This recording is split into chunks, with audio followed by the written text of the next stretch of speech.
శ్రీ శ్రీ శ్రీ శ్రీ శ్రీ మధ్విరాట్ పోతులూరి వీర బ్రహ్మేంద్ర స్వాముల వారికి జై, మాతా గోవిందమాంబకు జై, ఈశ్వరమ్మ తల్లికి జై.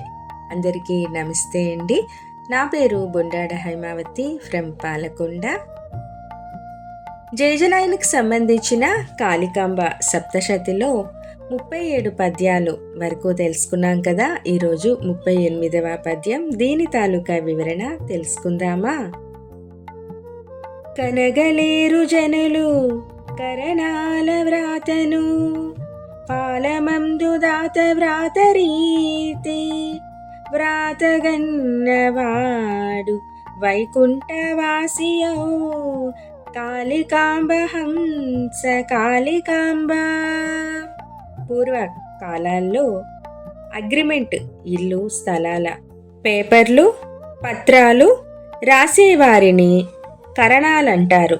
వారి రాతను తెలుసుకోవటానికి అందరికీ సాధ్యం కాదు. అదేవిధంగా మానవుని నుదిటిపై బ్రహ్మదేవుడు రాసిన నుదిటి రాతను తెలుసుకోలేరు. ఎవరైతే తెలుసుకుంటారో అతను విష్ణుమూర్తితో సమానం.